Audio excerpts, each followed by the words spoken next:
Bismillah, kita mulai tentang akhlak dan adab kenabian ini. Saya awali dari sini. Kita ngaji beneran malam hari ini.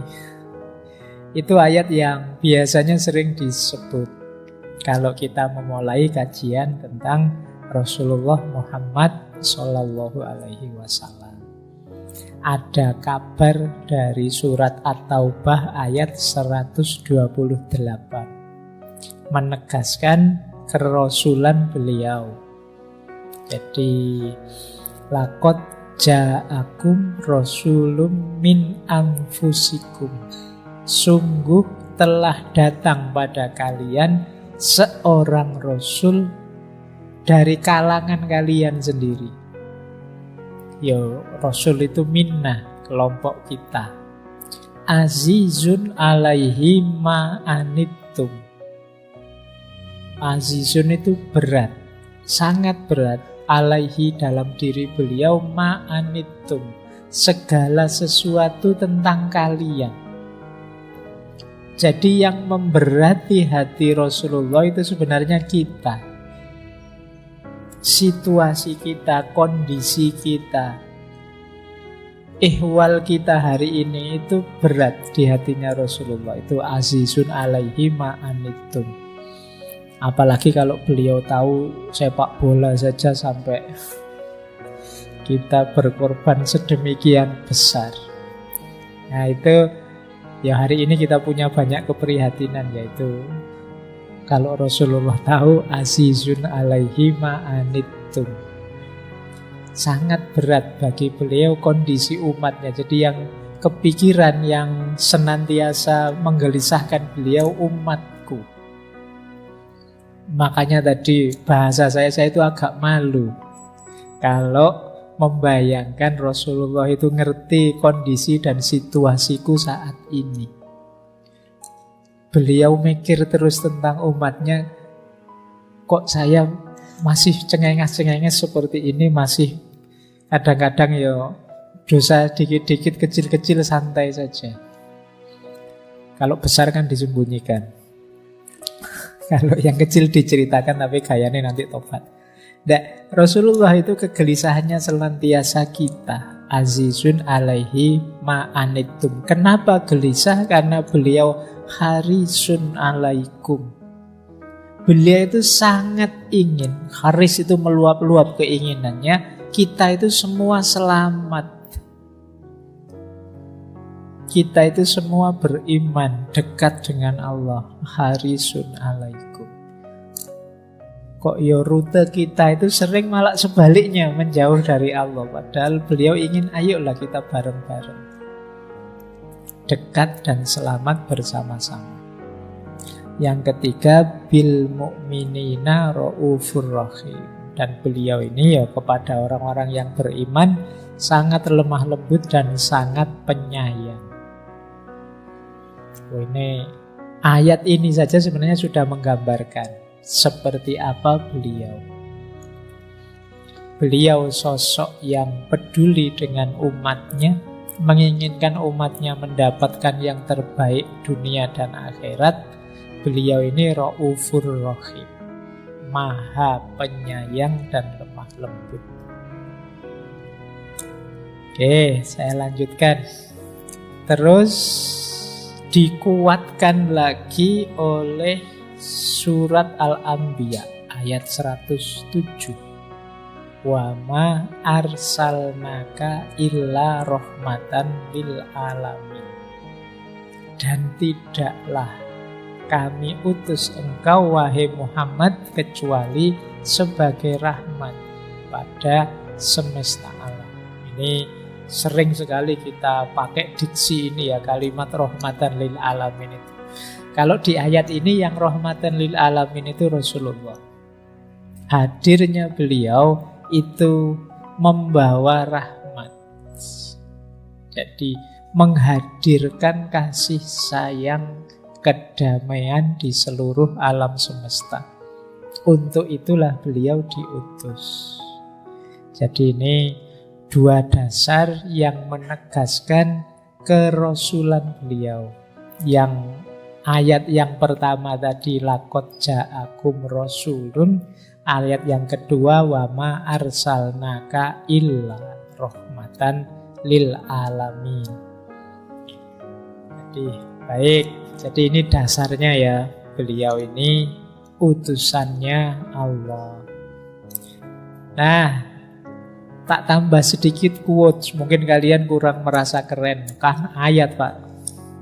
Mbok yo ada ndak pengakuan, banyak pengakuan-pengakuan tentang beliau. Tidak hanya dari kalangan muslim. Misalnya itu saya bawa dari Alphonse de Lamartine. Ini beliau penulis, sastrawan, termasuk founding father-nya Prancis modern hari ini.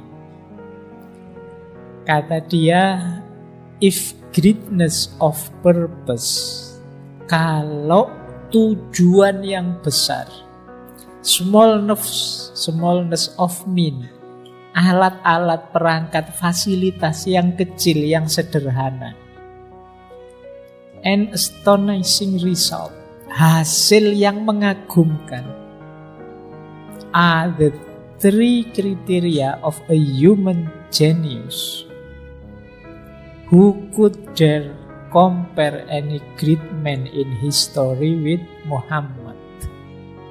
Kalau tujuannya besar, tapi fasilitas media peralatannya sederhana, dan hasilnya mengagumkan, ini jadi kriteria orang jenius. Jadi kata de Lamartine, kalau orang jenius itu bisa mencapai hal-hal besar dengan alat-alat sederhana, dengan fasilitas yang sederhana. Ini kita sebut jenius. Siapa yang bisa menandingi Muhammad? Beliau orangnya sederhana.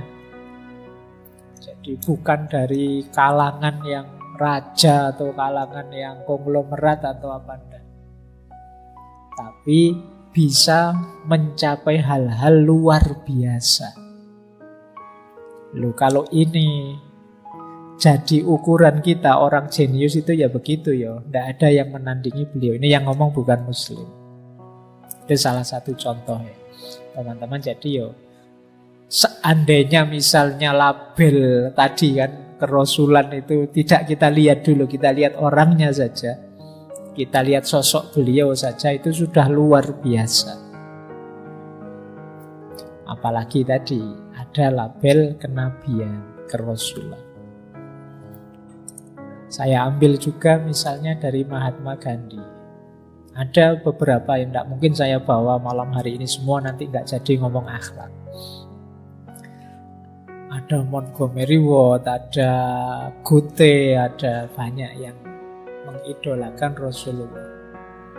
Kata Mahatma Gandhi, saya begitu penasaran, ingin tahu yang terbaik dari kehidupan seorang Muhammad yang saat ini memegang kendali tak terbantahkan atas hati jutaan umat manusia. Jadi beliau ini banyak membaca buku-buku sejarah riwayat Rasulullah. Nah, saya menjadi semakin yakin bahwa bukanlah pedang yang memenangkan posisi tinggi bagi Islam pada masa itu dalam semesta kehidupan, tetapi kesederhanaan, kebersahajaan sepenuhnya dari Nabi, penghargaannya terhadap janji yang diucapkan, pengabdiannya yang mendalam kepada teman-teman dan pengikutnya, keberaniannya, kepercayaannya yang mantap mutlak pada Allah, pada Tuhan dan risalahnya. Ini dan bukan pedang yang membawa segalanya di depan mereka dan mengatasi setiap rintangan. Jadi ya memang ada beberapa dulu orientalis yang menganggap wah ya menang karena pedang, karena perang. Nah, kalau ditelaah secara dalam sebenarnya bukan itu. Kalau sekedar karena pedang ya tidak akan tahan lama. Kalau ada pedang lain yang lebih tajam segera akan pupus jatuh. Buktinya tidak. Hari ini juga jumlahnya ya luar biasa. Nah, ini pengakuan Mahatma Gandhi. Baik, diakui atau tidak diakui oleh orang luar, ini yang lebih dahsyat, pengakuannya Allah sendiri pada beliau. Nah, kita mulai masuk sekarang ke tema kita malam hari ini ya, tentang akhlak dan adab. Ini dua hal yang dekat sebenarnya. Adab itu buahnya akhlak. Akhlak itu kalau pakai bahasa hari ini semacam karakter yang tertanam dalam diri kita, yang itu lahir karena pembiasaan-pembiasaan kebaikan yang kita lakukan. Sehingga ketika kita sekarang melakukan kebaikan itu keluarnya spontan, itu berarti sudah akhlak. Jadi akhlak itu bukan pencitraan. Wah, kalau pas banyak orang kayaknya soleh sekali. Kalau pas nggak ada orang, pencilaannya muncul lagi. Suka-sukanya keluar lagi. Ini bukan akhlak. Akhlak itu yang keluar otomatis, tanpa dipikir. Kalau bahasanya Imam Ghazali, min ghairi fikrin waruwiyatin, tanpa dipikir, tanpa dipertimbangkan. Itu keluar. Coba kalian cek ya. Orang kelihatan aslinya itu biasanya ya yang spontan-spontan, yang tidak dipikir panjang. Orang itu kalau memang terbiasa mengucapkan kalimat yang baik, kaget pun keluarnya kalimat yang baik.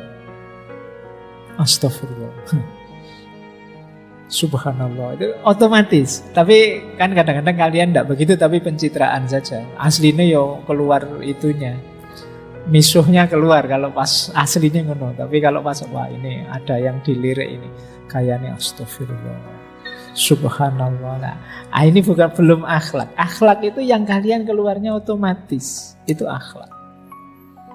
Jadi tidak pakai pertimbangan panjang. Kalau pakai pertimbangan panjang itu, waduh ini ketemu guru saya ini, enaknya minggir apa cium tangannya?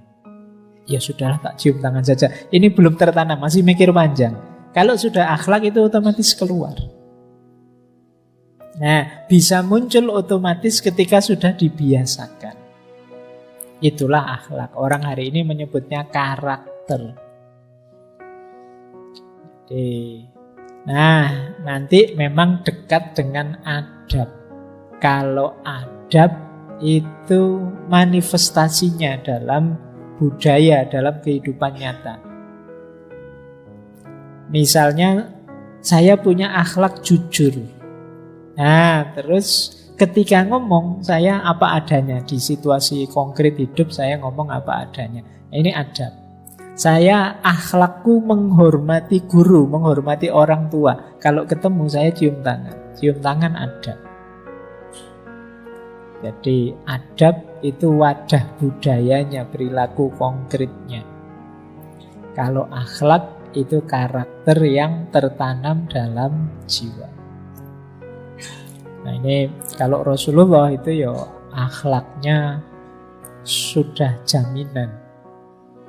Itu ada wa innaka la'ala khuluqin adzim. Sungguh engkau sudah ada di makom, di posisi akhlak yang agung.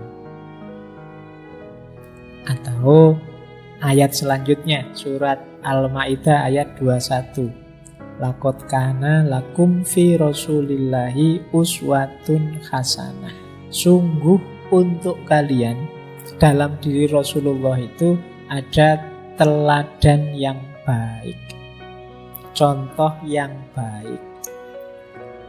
Jadi berarti apa? Dia harus jadi kiblat kita. Beliau harus jadi tuntunan panutan kita. Itu uswah hasanah.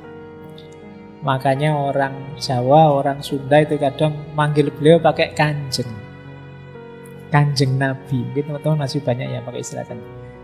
Itu kanjeng itu apa? Kalau di Jawa itu akronim, singkatan dari Kang Ajeng. Kang Ajeng itu yang diposisikan di depan. Kenapa diposisikan di depan? Karena beliau untuk kita tiru. Kalau di belakang kita tidak bisa niru.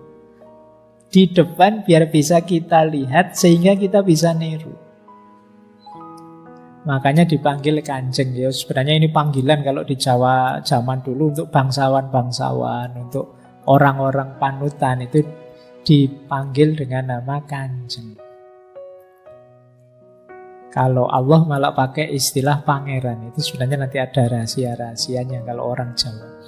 Tapi kanjeng tadi itu maksudnya. Ya memang beliau sangat dimuliakan, makanya pakai istilah kanjeng Nabi untuk diikuti. Sehingga ditaruh di depan, Kang Ajeng. Ini di Sunda juga pakai istilah itu, di Jawa juga pakai istilah itu. Kenapa beliau kemudian ditaruh di depan? Ya biar kita bisa niru, bisa meneladani. Biar tidak hanya HP saja yang di depan kita. Selama ini kan di depanmu TikTok, terus ya kamu nirunya TikTok. Kalau di depanmu Twitter, terus ya nirunya Twitter. Kalau tiap hari yang kamu lihat joget-joget TikTok atau komedi-komedi atau apa, ya karakter gaya berpikir nalarmu ya terbentuk begitu nanti. Maka kanjengmu berarti bukan kanjeng Nabi tapi kanjeng TikTok. Ya, kanjeng Instagram, kanjeng YouTube. Nah, itu yang kamu muliakan hari ini. Nah, yuk kita ganti ya. Ya boleh sekali-sekali ditengok tapi tidak ditaruh di depanmu sebagai panutan. Yang jadi panutan, jadi uswah hasanah ya Rasulullah saja pastinya. Baik, karena memang beliau oleh Allah memang diposisikan sebagai uswatun hasanah, karena memang akhlak beliau sudah paten, sudah pakem. Oke, kita lanjut. Ini pelan-pelan ya. Nah, kenapa tema akhlak penting, akhlak dan adab ini penting? Ya karena misinya Rasulullah sendiri, beliau bilang innama bu'istu li utammima makarimal akhlak. Sesungguhnya aku diutus untuk menyempurnakan akhlak yang mulia. Membuat akhlak mulia jadi utuh, jadi sempurna. Berarti apa? Yuk kita perhatikan benar aspek akhlak ini. Karena itu berarti kita sedang mensukseskan misinya Rasulullah. Berarti tadi kegelisahan besarnya Rasulullah yang azizun alaihi ma'anitum, sebagian besar mungkin keprihatinan ketika ada problem masalah akhlak.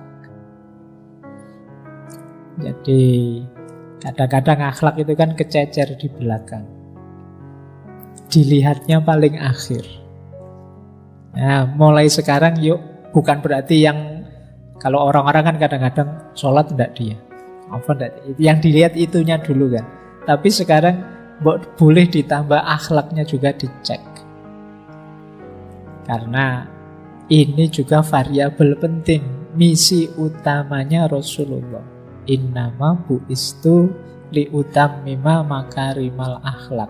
Bahkan ada hadis yang isinya semacam sumpah dari Rasulullah, walladzi nafsi biyadihi, sungguh demi zat yang jiwaku ada di tangannya, ini demi Allah, la yadkhulul jannata ahadun illa bihusnil khuluqi.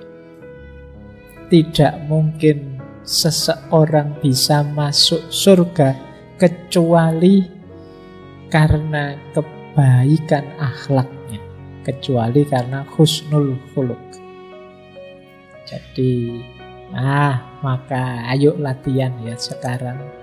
Akhlak tadi kan karakter, berarti saatnya kita fokus melihat bentuk karakter kita, fokus akhlak kita seperti apa. Karena ini yang berat memang di antara syariat ini menurut saya akhlak. Karena itu tadi perlu dibiasakan. Kalau sholat bisa niru. Kalau ibadah-ibadah yang mahdoh seperti puasa, zakat itu bisa otomatis langsung kita jalankan, bisa. Tinggal kita tiru yang lain begitu. Tapi kalau akhlak itu harus ditanamkan, dibiasakan. Baru dia muncul sebagai akhlak. Nah, Jadi ini kenapa kita ambil yang pertama, yuk kita belajar sedikit-sedikit akhlak sebagaimana yang dituntunkan oleh Rasulullah. Nah ini menarik. Rasulullah sendiri yang mengajarkan dan menanamkan akhlak itu langsung Allah. Ada banyak ayat-ayat Al-Quran yang maknanya secara langsung menuntun Rasulullah dari Allah untuk perilaku-perilaku berakhlak. Ini saya ambil dari Ihya. Contohnya surat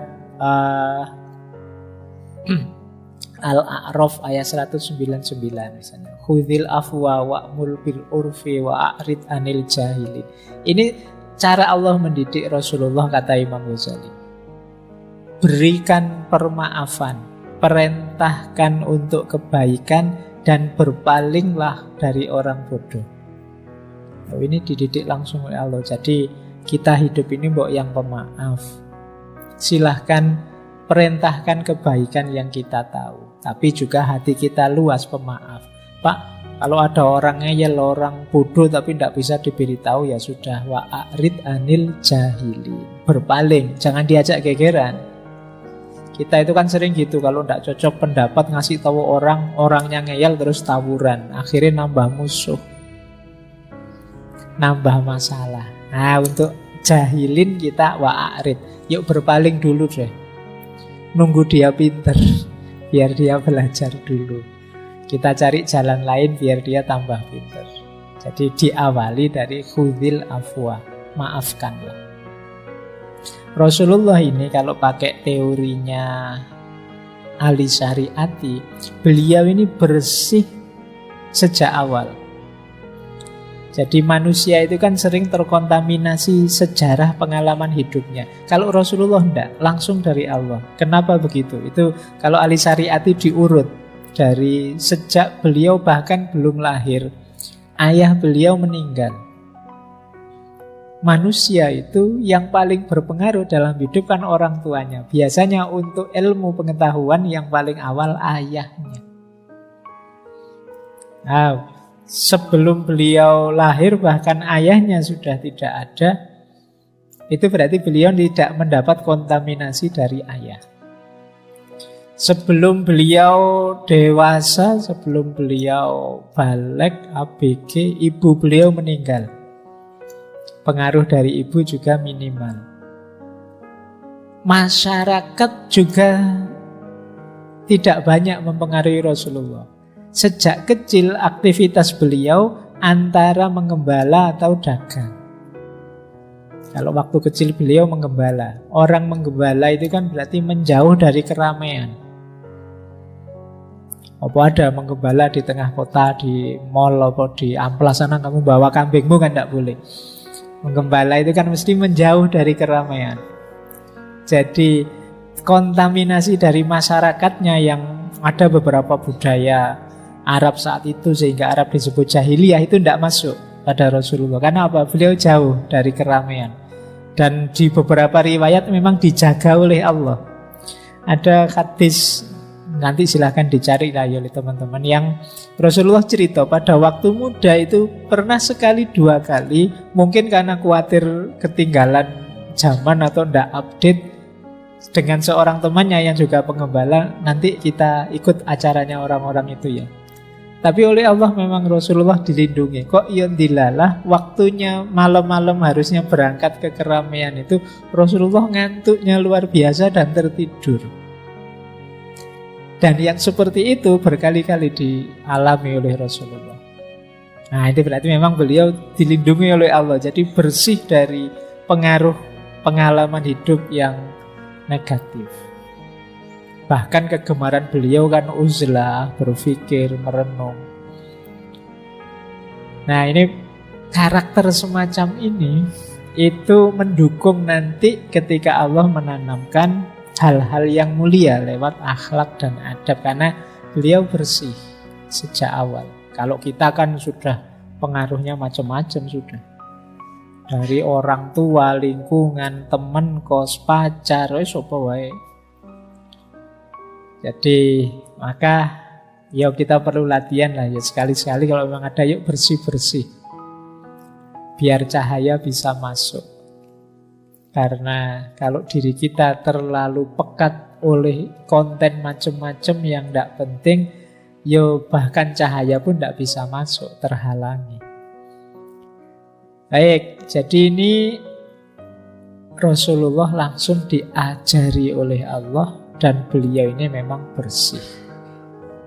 Sejak awal skenario hidup beliau mengarahkan beliau tidak terkontaminasi oleh masyarakatnya, oleh orang tua dan keluarga beliau. Oke, kita lanjutkan. Saya awali dari sini ya. Tentang akhlak beliau ini dari Syekh A'id Al-Qarni di kitab Muhammad Ka'annaka Tarohu. Rasulullah itu manusia yang terpuji sejak namanya. Namanya sendiri memang artinya yang terpuji. Jadi kata beliau, Muhammad Shallallahu Alaihi Wasallam adalah nama yang sesuai dengan orangnya, julukan yang sesuai dengan simbolnya, dan sifat yang sesuai dengan keteladanannya.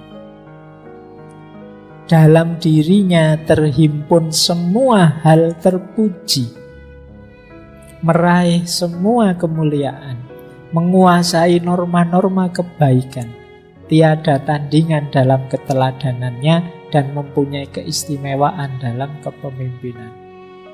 Ini kita awali dari nama. Ternyata sejak nama beliau itu memang sudah terpuji. Jadi antara bungkus dan isinya tidak selisih. Namanya Muhammad, orangnya terpuji. Mungkin di masjid ini malam hari ini yang hadir yang namanya Muhammad banyak. Semoga casing dan isinya sama ya. Ya, amin lah ya. Jadi kan banyak yang casingnya Apple, isinya beda. Jadi kalian, saya yakin namamu itu baik-baik semua. Orang tuamu memilihkan nama juga baik. Tinggal kamu buktikan bahwa bungkusmu tidak menipu. Nanti namanya Soleh, anaknya pencilaan, kurang ajar, nyebeli, tidak nyambung. Ya, nanti namanya Latif, lemah lembut, tapi tiap hari meso, tiap hari ngomong keras, tidak nyambung. Casing dan isi tidak cocok. Tapi kalau Rasulullah, bungkusnya sama isinya nyambung, klop sudah. Memang semacam memang oleh Allah skenarionya dibikin seperti itu. Sejak beliau kecil, pas nama yang dipilih oleh kakek beliau ya Muhammad, orangnya ya terpuji.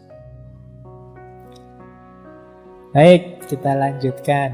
Nah, sebelum ke akhlak ya, saya pelan-pelan saja. Kalau ini ciri fisiknya, ada banyak kitab yang membahas fisiknya Rasulullah. Tapi ini kalimat di kitab ini menarik. Ini yang nulis Syekh Said bin Abdul Qadir dalam kitabnya, judulnya Al-Ayatul Bayyinat fi A'dha'ir Rasulillah min Mu'jizat. Jadi ini menarik, kitab ini isinya anggota tubuhnya Rasulullah itu bagian dari mukjizat. Karena memang luar biasa. Rasulullah itu sosoknya, kalau di banyak kitab disebut, kalau dekat dengan orang tinggi, beliau tidak kelihatan pendek. Kalau dekat dengan orang yang pendek, beliau tidak kelihatan terlalu tinggi. Nah itu, ini di situ dijelaskan di kitab itu. Ya bagian dari mukjizatnya Rasulullah. Ya kalau kita kan enggak. Kalau saya ini dekat dengan orang tinggi, hilang. Jadi karena saya pendek, kalau dekat dengan orang pendek baru setara. Oke. Untungnya kalau hujan banyak petir saya selamat. Yang tinggi dulu yang kena. Ruginya kalau banjir. Kalau banjir kena duluan. Oke, kalimatnya Syekh Said bin Abdul Qadir menarik. Allah menciptakan Muhammad dengan bola mata yang hitam. memancarkan keteduhan. Yang kalian garis bawahi keteduhannya. Jadi ya bola mata hitam itu indah, tapi indah yang teduh. Bulu mata yang lentik, alis yang panjang, tapi dari situ memancar aura lembut, bersih, dan bercahaya. Nah, itu garis bawahi 3 kata yang terakhir ini. Tidak sekedar bulu matanya lentik atau alisnya panjang, tapi lembut, bersih, dan bercahaya. Wajah beliau sangat tampan dan indah, memancarkan cahaya bak bulan purnama. Bayangkan melihat bulan purnama ya terang, tapi tidak silau. Bandingkan melihat matahari misalnya, kalian menantang matahari sulit, silau. Sama-sama terangnya, tapi kalau bulan purnama tidak. Rasanya indah. Jadi ya mungkin minggu depan lah, coba tanggal 14-15 itu waktu puncak-puncaknya rembulan. Coba kalian keluar melihat ke atas. Sekarang jarang ya yang punya kesadaran alam kalau waktu purnama keluar atau waktu puncak-puncaknya keindahan. Kalau di kitabnya Imam Ghazali itu yang tentang keajaiban ciptaannya Allah itu, setiap yang ada di sekelilingmu alam ini ada manfaatnya.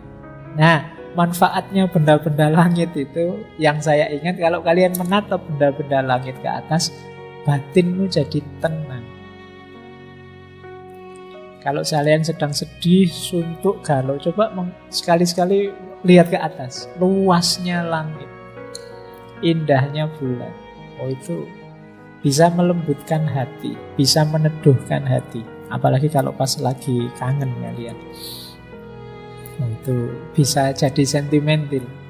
Nah, Rasulullah punya cahaya bak bulan purnama itu. Terang, memancar, tapi indah dilihat. Rambut yang ikal, hidung yang mancung, pipi yang putih bersih, bibir dan mulut yang indah, tidak terlalu tebal, tidak terlalu tipis, rangkaian gigi yang rapi, bersih. Itu semua kuncinya di belakang. Senantiasa menuturkan kata-kata yang baik dan menenteramkan siapa saja yang mendengarkannya. Seindah apapun karakter fisikmu, kalau yang belakang itu tidak ada, nilainya jatuh banyak. Misalnya kalian cakepnya luar biasa, tapi begitu kalian ngomong, orang langsung geleng-geleng kepala kan sering. Cakep banget. Begitu ngomong lu kok misuh-misuh terus. Wah kok anu terus kan. Kalian kan langsung ilfil itu kan. Jatuh persepsi. Nah, khasnya Rasulullah itu wajahnya indah, tapi kata-katanya kalau ngomong menenteramkan siapa saja. Leher jenjang, beliau berkulit putih, badan ideal gagah. Tidak terlalu gemuk, tidak terlalu kurus. Dadanya bidang. Lengan tangan beliau kekar, telapak tangan lebar, jemarinya panjang. Betis beliau kokoh, kuat, tegap, dan penuh semangat. Nah, yang terakhir ini bagian untuk menunjukkan beliau ya tegas dan penuh semangat dalam perjuangan. Jadi kondisi fisik beliau itu nyambung dengan misi yang harus dijalankan, dengan misi risalah beliau. Jadi kita bisa membaca akhlak, karakter, dan misi risalah itu bahkan dari postur tubuh beliau. Itu yang disebut tadi, kalau Syekh Said tadi kan, bahwa anggota tubuhnya Rasulullah itu juga mukjizat. Jadi melihat kaki beliau yang kokoh, tangan beliau yang kokoh, itu tergambar bahwa perjuangan yang penuh semangat, yang mantap, yang tegas. Melihat indahnya wajah beliau, tergambar kata-kata yang lembut, dan lain sebagainya. Silahkan kalau ada yang tertarik dengan kitab itu. Oke, bismillah, kita mulai tema kita ya. Ada banyak sekali sebenarnya tulisan. Yo, saya ngalahi malam hari ini ngaji untuk yang males membaca saja. Harusnya kalian buka sendiri, itu kitab-kitab yang saya sebut judulnya. Ini saya ambil yang pertama dari Imam Ghazali, Ihya Ulumuddin. Nah, dari banyak sekali ihya ini yang bicara tentang akhlak dan adab kenabian, itu ada di rubuk kedua atau jilid kedua bab ke-20. Nanti kalian buka ihya ya. Yang di-download gratis ada kok. Jadi bab ke-20 dari rubuk kedua. Ihya itu kan ada 40 bab terbagi di 4 rubuk. Rubuk kedua ini yang dibicarakan adat, kebiasaan hidup. Nah, bagian terakhir bicara tentang kebiasaan hidup Rasulullah. Kata Imam Ghazali, Rasulullah itu, ini saya rangkum saja karena uraiannya panjang kalau di kitab Ihya. Pemurah, penyabar, adil, pemaaf, dermawan, pemberani, tapi tawadhu. Oh, itu pasangan ideal ya bagi yang belum punya pasangan. Tapi ya sulit kamu nyari kembarannya. Pemurah, penyabar. Yang pelit banyak kan kalau kita. Ini pemurah tapi sabar. Terus adil dan pemaaf. Dermawan, berarti tidak pelit tadi. Pemberani tapi tawadhu. Ada banyak cerita keberaniannya Rasulullah. Ada beberapa riwayat itu waktu perang, kalau sudah kepepet, para sahabat itu berlindung di belakang Rasulullah. Karena beliau memang karakternya antara lain pemberani, tapi tawadhu. Tawadhu itu berarti tidak suka menonjolkan diri, menyombongkan dirinya.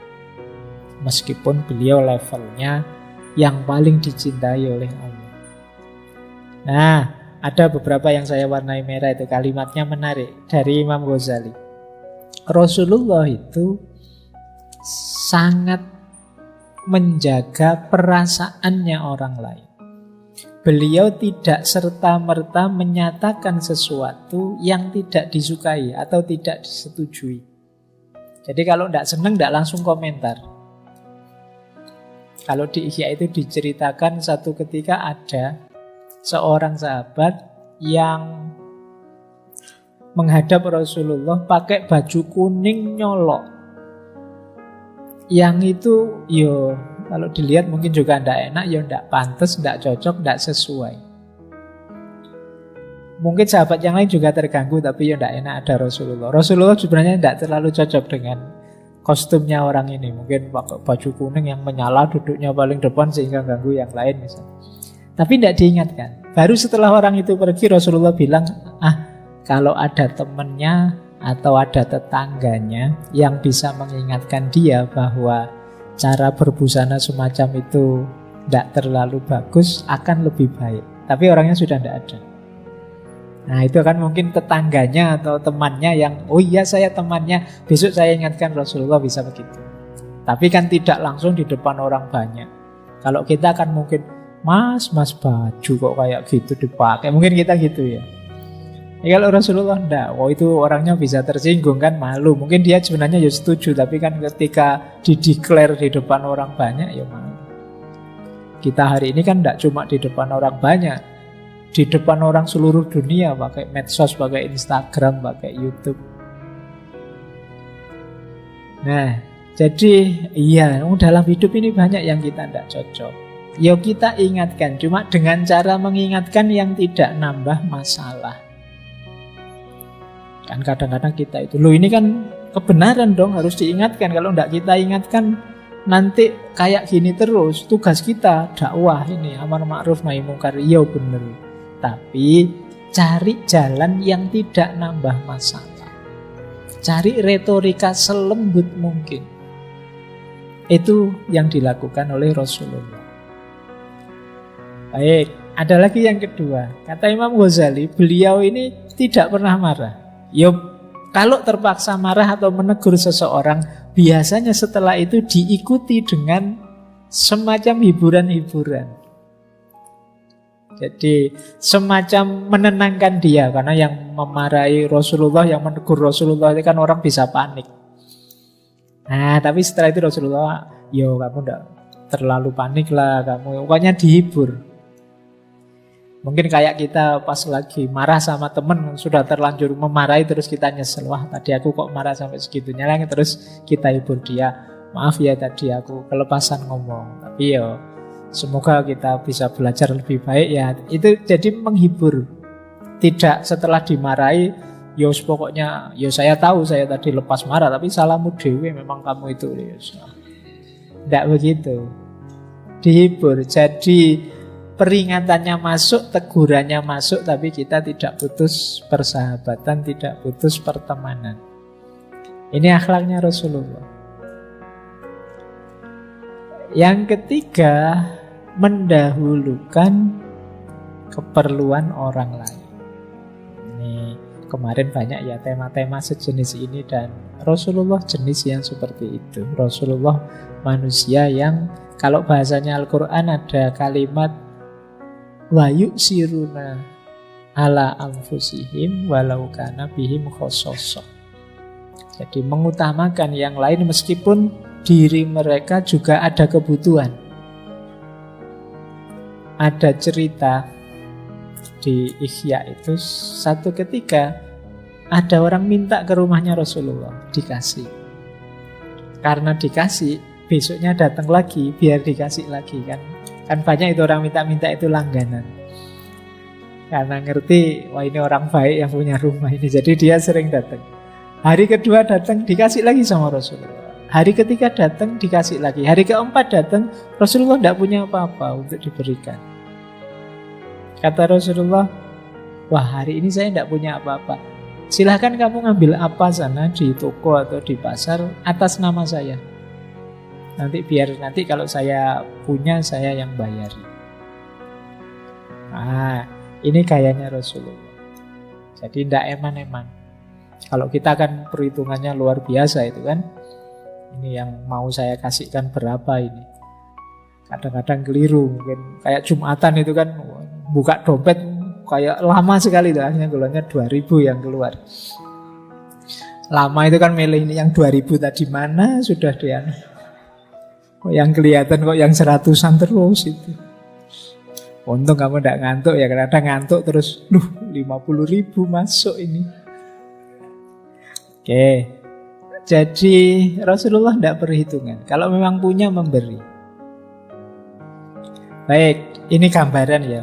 Tapi kalau yang ingin detail silakan dibaca di Ihya Ulumuddinnya Imam Ghazali. Ada lagi, kalau ini yang nulis Syekh Syafi'ur Rahman Mubarakpuri dari India, nulis Ar-Rahiq Al-Makhtum tentang akhlaknya Rasulullah juga. Ya yang pertama sangat pemberani, kalau ini semua ngerti ya, tadi sudah dijelaskan. Yang kedua dapat dipercaya. Jadi Rasulullah itu sudah masyhur di kalangan masyarakat Arab, bahkan sebelum menjadi nabi, beliau ini Al-Amin, orang yang dapat dipercaya. Memang beliau bersih dan lurus sejak awal. Kemudian tawadhu, tadi sudah dijelaskan, selalu memenuhi janji. Jadi memenuhi janji itu ya, kalau memang akadnya jam 7 ya jam 7, jam 8 ya jam 8. Nah, kalau kita kan beda cara. Kita sering molor. Tahun lalu, 2 atau 3 tahun yang lalu, yang di kita ada Pak Cik dan Mak Cik dari Malaysia itu yang kuliah di sini. Alhamdulillah beliau berdua sudah lulus. Itu minggu-minggu pertama beliau kaget waktu kuliah di sini. Pak Faiz, kalau di sini kuliah jam 7, mulainya memang 7:30 ya Pak. Mahasiswanya datang 7:30, dosennya malah lebih lambat lagi. Gitu. Terus saya jawab, oh beda Pak Cik, kalau di Indonesia membaca waktunya beda. Jadi itu bukan salah orangnya, cara membaca waktunya beda, itu untuk menutupi malu saja. Betapa kita itu sering tidak tepat waktu. Tepat waktu bagian dari menepati janji. Kadang-kadang kita panitia itu kan kalau ingin yang diundang datangnya jam 9 kan, terus di undangan ditulis jam 8. Kenapa? Kalau ditulis jam 9 datangnya jam 10. Oke ya, dan akhirnya menyulitkan kita semua itu kan, mesti kalau ada apa-apa dihitung kan. Oh ini undangannya jam 8, berarti nanti mulainya jam 9, ya saya datang jam 9. Baik. Nah, teladan Rasulullah yuk, sesuai akad, sesuai yang kita janjikan. Ngaji filsafat ya kalau bisa mulai jam 8 ya jam 8. Selesai jam 10, jam 10. Atau kita pakai prinsip kalau mulai boleh telat-telat dikit asal selesainya on time. Atau selesainya lebih awal. Nah, kemudian silaturahim. Rasulullah sangat gemar menyambung tali silaturahim. Penyayang dan lembut terhadap orang lain. Kalau ini masyhur sekali. Jadi kalau teman-teman memang sangat ingin meneladani Rasulullah, ayo latihan lembut. Karena memang Rasulullah itu lembut. Ya enggak usah, Pak, saya memang wataknya gini kok Pak, saya pemarah. Ya latihan lah, manusia mana ada yang harga mati. Bisa latihan.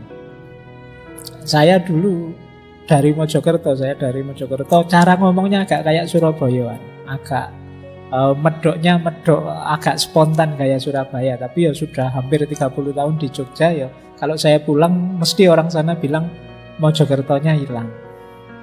Berarti kan bukan harga mati. Jadi kalau teman-teman merasa, oh ya sudah, karakter saya memang begini kok Pak, mau apa ya? Ya kamu ubah jadi begitu. Pasti bisa. Manusia itu tidak seperti binatang yang paket jadi. Boleh, tidak apa-apa. Jadi seperti Rasulullah, ayo latihan penyayang. Nah, kalau ini lebih berat, suka memaafkan, lapang dada. Wah, hari ini sulit ya memaafkan, sekarang kita budayanya lapor polisi. Iya kan? Yo maaf, tapi polisi jalan terus, itu namanya belum maaf. Masih harus lewat polisi. Nah, ayo latihan yang longgar hati kita. Apalagi kalau itu memang hanya urusan kecil-kecil. Ada banyak hal penting nanti mungkin menyita waktu kita kalau terlalu kita urusi. Jadi ayo latihan yang longgar. Rasulullah itu bahkan ada cerita masyhur sekali di awal-awal beliau dakwah di Mekah itu. Beliau itu tiap pagi ketika ingin sholat di Ka'bah itu ada seorang tetangga beliau yang sangat benci. Yang itu kalau beliau lewat kadang ditaburi pasir, kadang ditaburi kotorannya unta, kadang diludahi. Itu sampai putri beliau Sayyidah Fatimah itu sering membersihkan bajunya ayahnya, rambutnya ayahnya sambil menangis karena usilnya tetangganya ini. Tapi satu ketika pagi-pagi Rasulullah jalan ingin ke Ka'bah, kok tidak ada yang melempar kotoran, kok tidak ada yang menaburi pasir. Ini beliau heran, ini kemana orangnya ini? Apa kehabisan kotoran? Kok tidak ada yang melempar? Akhirnya tanya pada orang situ, ini beliau ini yang biasanya ada di sini kemana? Oh, beliau sakit Rasulullah, tadi malam beliau sakit. Nah, pagi itu langsung Rasulullah menjenguk.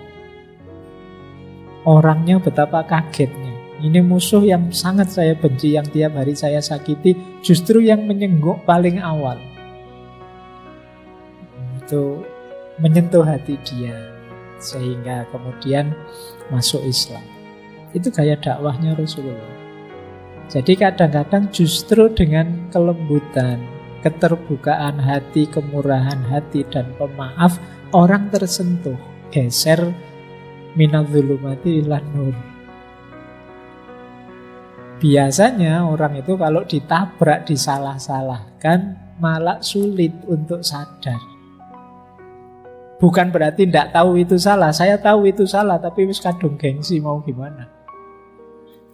Jadi teman-teman kan sering gitu kan, kalau disalahkan itu kan mesti cari-cari alasan. Kamu telat ya? Loh, sebenarnya saya tidak pengen telat Pak, tapi ya gimana lagi? Ya, pinter ngomong kamu kan. Nah, kenapa? Kamu tahu sebenarnya salah. Kenapa cari alasan? Ya karena ditabrak langsung sih. Coba tadi mengingatkannya nggak model, kenapa kamu telat gitu. Ayo silakan masuk dulu mas, nggak apa-apa. Nanti belakangan baru ngomong, minggu depan kita tetap ya seperti tadi jamnya, jangan telat. Yang telat ya, itu mungkin dia bisa berubah. Tapi kalau ditabrak langsung, kemungkinan gengsinya keluar, sehingga malah tidak jadi lebih baik. Nah ini strategi kayak gini sudah jarang ditemukan. Kita pinginnya saling tabrak, pinginnya segera orang lain harus ikut saya, karena saya yang paling benar. Selanjutnya Rasulullah itu pribadi yang penuh kegembiraan, meskipun kalau tertawa tidak sampai terbahak-bahak. Kehadiran beliau selalu menggembirakan. Jadi ada istilah Rasulullah itu basam. Basam itu selalu tersenyum. Meskipun tidak sedang tersenyum, yang di dekat beliau merasa disenyumi.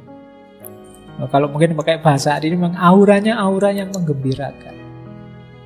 Kehadirannya ditunggu-tunggu. Mungkin kebalikannya kita ya.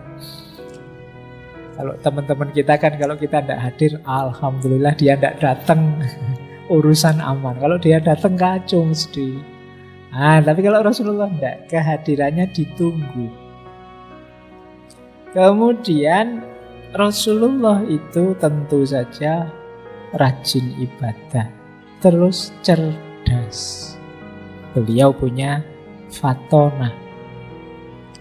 Kemudian selalu menyampaikan kebenaran meskipun pahit. Ada banyak kebenaran yang harus kita sampaikan. Meskipun kadang wah ini resiko, wah ini pahit, ya tidak apa-apa. Asal tadi ya cari retorika yang pas, biar manfaat, maslahat. Terus yang terakhir sabar. Ada banyak ujian, ada banyak kesulitan, tapi beliau tidak pernah putus asa. Detail ureanya cari ya di kitabnya Syekh Sofiur Rahman Mubarak Puri Ar-Rahiq Al-Maktum. Baik, banyak kitab, saya rangkum detail saja biar waktunya biar efektif. Tambahan dari yang tadi, dari banyak kitab yang lainnya, yang tadi kan sudah dijelaskan. Yang pertama 4, siddiq atau jujur, amanah, tabligh, fatonah. Ini sifat-sifat Nabi. Jadi ini tidak perlu dijelaskan ya. Siddiq itu jujur, amanah itu bisa dipercaya, tabligh itu beliau menyampaikan semua yang harus beliau sampaikan, dan fatonah itu cerdas. Kemudian bersih itu maksudnya apa? Rasulullah itu cinta kebersihan. Ini pelajaran kita ya. Ayo cinta kebersihan. Semoga malam hari ini yang ngaji sudah mandi semua. Semoga bajunya juga dicuci. Rasulullah suka kebersihan. Rasulullah itu rambutnya sebahu tapi rapi. Jadi bukan rambut panjang tapi tidak pernah keramas, tidak pernah itu. Kamu titeni ya, kalau kamu ngobrol sama temanmu balik-balik noleh ke sana, noleh ke sini. Jangan-jangan itu menghindari deket-deket kamu, wah baunya. Ayolah bersih, ayo cinta kebersihan. Rasulullah sangat gemar kebersihan, gemar ibadah itu pasti. Kemudian zuhud. Kemarin kita belajar asketisme, Rasulullah sudah mencontohkan itu. Nanti ada penjelasannya seperti apa gaya sederhana asketiknya Rasulullah. Zuhud itu berarti kondisi mental yang sudah tidak mungkin bisa ditipu lagi oleh dunia. Itu berarti orang yang zuhud. Kemudian beliau ini problem solver. Ada masalah apapun, para sahabat datang, beliau memberi solusi. Ini problem solver namanya. Kalau kita ingin mengikuti sunnahnya Rasulullah, ya ayo jadi manusia yang problem solver. Problem solver itu yang memberi solusi, bukan part of the problem, bukan kita yang masalah. Apalagi troublemaker, gawe perkara, gawe masalah. Yo kalau bisa kehadiran kita, begitu kita hadir ada masalah selesai. Itu namanya problem solver. Ayo latihan seperti itu. Kemudian living Quran. Kalau ada yang tanya, Rasulullah itu akhlaknya gimana sih? Istri beliau, Sayyidah Aisyah, bilangnya Rasulullah itu ya khuluquhul Quran, akhlaknya Quran. Jadi beliau ini Al-Quran yang hidup. Makanya kita tidak bisa bilang, Pak saya Quran saja langsung, tidak pakai Rasulullah. Loh, Rasulullah itu contoh teladan konkret. Seperti itulah menghidupkan Al-Quran. Jadi karena beliau living Quran. Jadi sekarang kan ada mata kuliah di kampus jurusan tafsir itu yang judulnya living Quran. Biasanya melihat ke daerah-daerah bagaimana umat Islam menghidupkan Al-Quran sesuai versi lokal masing-masing. Nah, living Quran paling utama, paling pokok itu ya Rasulullah. Kemudian tidak berlebihan. Apa-apa sesuai dosisnya yang pas. Tidak ada yang berlebihan, itu baik, apapun itu. Nanti ada banyak cerita tentang bagaimana Rasulullah itu sebenarnya hidupnya sangat, kalau pakai bahasa hari ini ya, yang sering diseminarkan, sangat moderat. Karena memang hakikatnya Islam itu moderat. Agama kita itu seimbang, ya duniawi ya ukhrawi. Jadi tidak ada praktek penyiksaan diri, tapi juga tidak ada terlalu dekat dengan dunia. Imbang, harmonis. Kemudian tadi menggembirakan. Tadi sudah dijelaskan. Terus pemalu. Jadi Rasulullah itu di banyak kitab disebut pemalu. Ada cerita waktu beliau muda, satu ketika ada kerja bareng-bareng memperbaiki Ka'bah. Beliau ini terjatuh sehingga jubah beliau tersingkap sedikit, sehingga betis beliau kelihatan. Tapi setelah itu beliau malunya luar biasa. Dan setelah itu tidak pernah lagi beliau memperlihatkan anggota tubuhnya yang mana. Jadi ada seorang sahabat yang bilang bahwa Rasulullah itu malunya seperti gadis yang dipingit. Jadi lembut, tawaduk, pemalu. Tapi jangan salah, kalau waktunya perang ya sangat pemberani. Kemudian rendah hati, tenang. Ini kalau bahasa Al-Quran ya jiwanya memang levelnya mutmainnah. Tidak mudah panik. Kenapa? Karena sudah sepenuhnya bersandar pada Allah. Kalau kita kan masih mudah panik. Kita masih bersandar pada banyak hal selain Allah. Kita masih bersandar pada kita pengen IP yang tinggi, lulus cum laude, kita pengen kolega yang kaya, kita pengen pasangan anaknya pejabat, kita macam-macam bayangan kita untuk bisa hidup makmur yang akan datang. Tapi kalau Rasulullah ya Allah saja yang disandari, dan itu pakem, paten, sehingga hidup tenang. Wah, kalau begitu saya besok mau bersandar pada Allah saja, Pak. Yo, silahkan dicoba.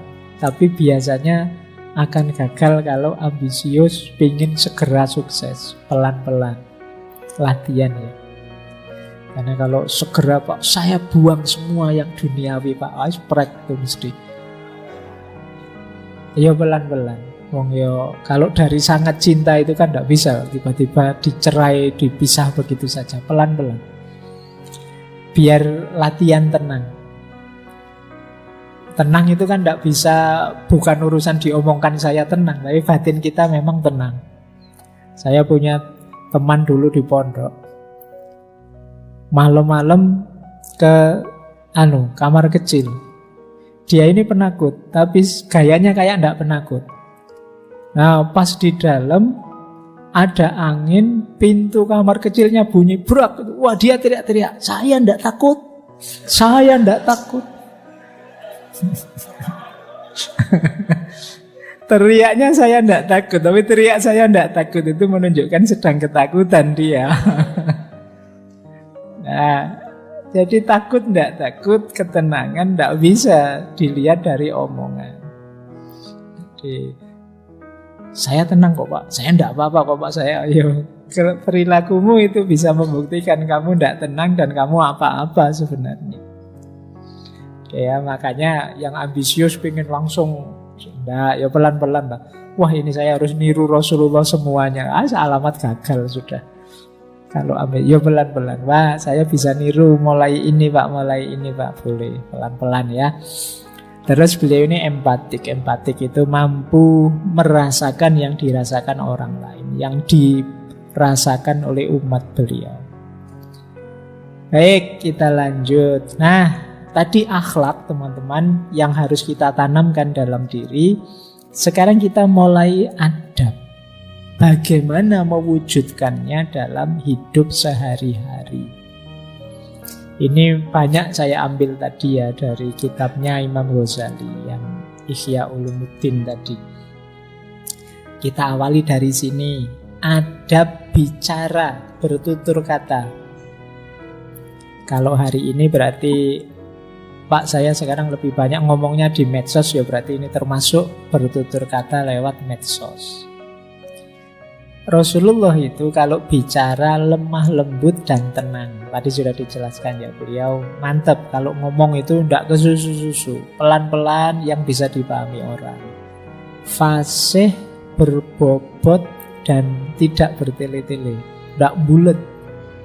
Jadi kan ada teman-teman itu kalau ngomong ruwet, bulet, kurang fasih. Nah, E-nya lebih banyak. Gini loh Pak maksud saya. Ini oke. Ngomong setengah jam, E-nya seperempat jam. Latihan ya ngomong yang to the point, berbobot, tidak bulet, tidak bertele-tele. Tidak apa-apa. Kalau memang bisa disampaikan dengan 1-2 kalimat, ya 1-2 kalimat saja. Tidak harus dipanjang-panjangkan. Pak ini kultum ya Pak, saya baru dapat 1 menit, materinya habis. Ya kalau materinya habis ya salam saja. Insya Allah jamaahmu lebih senang. Iya, tidak usah khawatir. Justru mereka gelisah kalau terlalu panjang. Terlalu pendek tidak masalah. Tapi kan judulnya kultum Pak, masa cuma 3 menit? Ya enggak apa-apa, nanti T-nya bukan 7 menit tapi 3 menit. Jadi enggak apa-apa, to the point, enggak bulat. Daripada kamu muter-muter nanti jamaahnya malah bingung, iki tadi ngomong apa ya. Coba tadi kamu ngomong cuma 1 kalimat, mereka biasanya mungkin ingat. Begitu kultum kalian bilang, mari kita tidak ngomong jelek di medsos. Assalamualaikum warahmatullahi wabarakatuh. Wah itu pulang mesti ingat ya, kalimat kan hafal. Tapi kalau kamu ngomongnya 7 menit beneran itu ya tolak-tolak tadi ngomong apa. Kemudian Rasulullah itu kalau ngomong jelas dan mudah diingat, siapa yang mendengarkan kata-kata beliau mudah mengingatnya. Makanya hadis itu mudah sekali dihafalkan. Sastranya Rasulullah sudah sangat tinggi sehingga mudah hafal. Nah itu gaya ngomong yang to the point, tidak bertele-tele, fasih. Jadi orang mudah hafal. Kalau kita bulet ya orang susah menghafalkannya. Kemudian selalu tersenyum tadi ya. Kalau ngomong jangan sambil merengut, dengan senyum. Orang jadi lebih mudah menerima. Orang merasa diterima. Kemudian Rasulullah tidak pernah mengutuk atau menghina orang. Nanti ada hadisnya yang beliau bilang, aku diutus tidak sebagai pengutuk, tetapi untuk menyebarkan kasih sayang. Jadi kalau ingin mengikuti sunnahnya Rasulullah, jangan mengutuk orang, menghina orang. Tidak suka dengan orang manusiawi, tidak setuju dengan orang biasa. Tapi jangan dikutuk. Apalagi dikutuk di depan orang banyak, dilaknat di depan orang banyak. Ini tidak dicontohkan oleh para ulama, juga oleh Rasulullah. Kemudian kadang bergurau, tapi tidak bohong, tidak berdusta. Kata Imam Ghazali, berguru tidak berdusta itu tidak bikin-bikin, tidak ngarang-ngarang cerita biar lucu terus biar temennya tertawa, tidak. Jadi kalian kan tidak harus begitu. Jadi ada banyak ngomong hidupmu yang biasa saja kamu tidak bohong sudah lucu kok, tidak usah khawatir. Tidak usah ngarang-ngarang yang aneh-aneh. Jadi malah jatuhnya bohong. Ceritakan saja apa adanya. Tidak usah dibumbu-bumbui yang bohong untuk mancing ketawa. Kadang-kadang untuk buat orang ketawa itu bukan materinya kan, gayamu ngomong saja sudah bisa bikin orang ketawa. Saya kemarin itu diskusi tentang Hatta ini. Saya baru dari Bukit Tinggi itu. Jadi Pak Hatta itu tidak bisa guyon sama sekali. Orangnya serius. Tapi justru karena seriusnya itu terus jadi lucu. Teman-temannya terus jadi ketawa. Dia tidak perlu ngelucu. Dia cukup dengan gayanya yang serius itu. Teman-temannya yang lain itu malah ketawa. Kayak kalian misalnya ada temanmu ngomong tapi kakunya luar biasa, seriusnya luar biasa, kan kalian kadang malah ketawa lucu. Jadi seriusnya malah jadi lucu.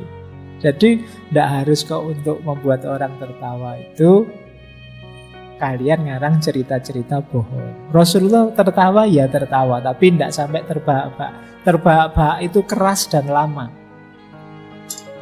Jadi ketawa yang panjang sekali, diulang-ulang dan tidak selesai-selesai.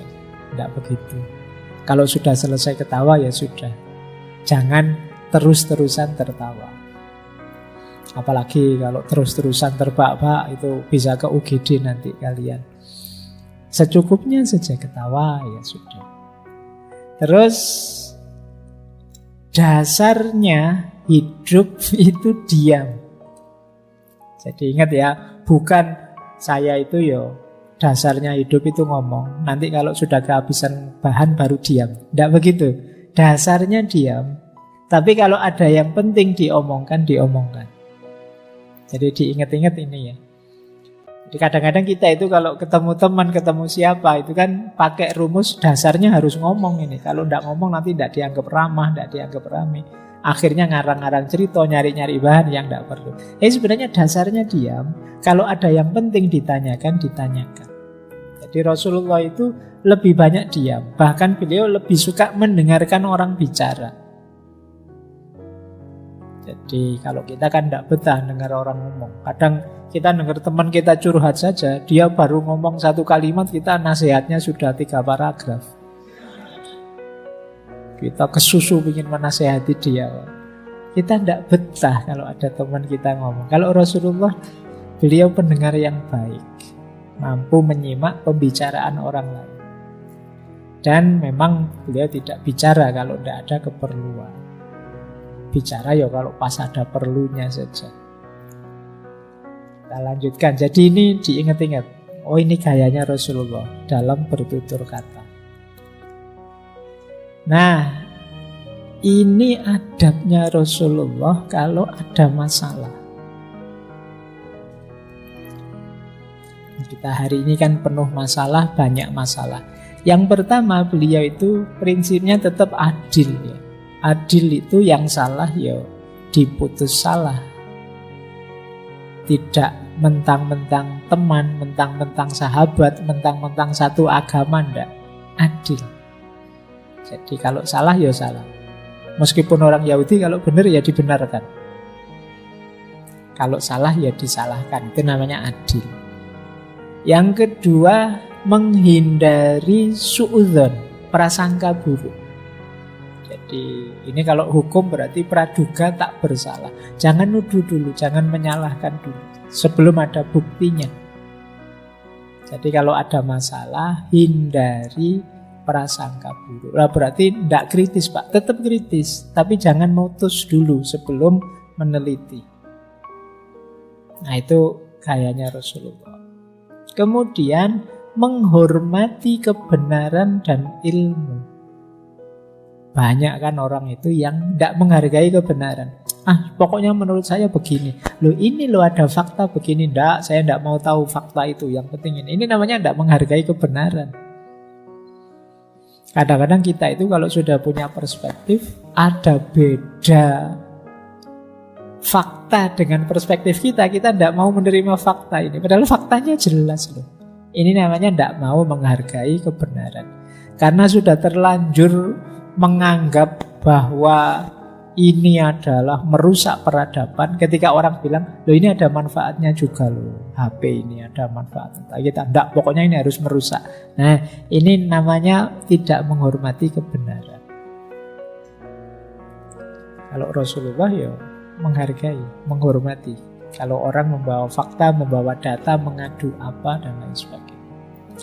Yang ketiga, mengurangi sumber perselisihan. Jadi kalau ada masalah ya jangan dibesar-besarkan, jangan diperluas, jangan diulang-ulang. Sudah tahu kalau menggunakan kalimat itu temanmu sakit hati, tersinggung, ya jangan diulang-ulang ngomong seperti itu terus. Jangan diulang-ulang menyebut itu terus. Kayak pertarungan abadi antara kubu di medsos itu. Kubu cebong sama kubu kan itu sampai hari ini ada kan diksi-diksi itu dipakai. Padahal Al-Qur'annya kan jelas, wala tanabazu bil alqab. Jangan kalian memberi gelar-gelar yang buruk. Salahnya sana sih Pak. Yang sini sana duluan kok Pak, sana ya. Ya wes ya. Intinya sama-sama memberi gelar buruk, apapun gelar buruk itu. Jadi itu kan sumber perselisihan. Kalau bisa dikurangi, kalau bisa dihapuskan. Biar kita tidak habis energi untuk yang tidak penting. Dan mengutamakan persaudaraan.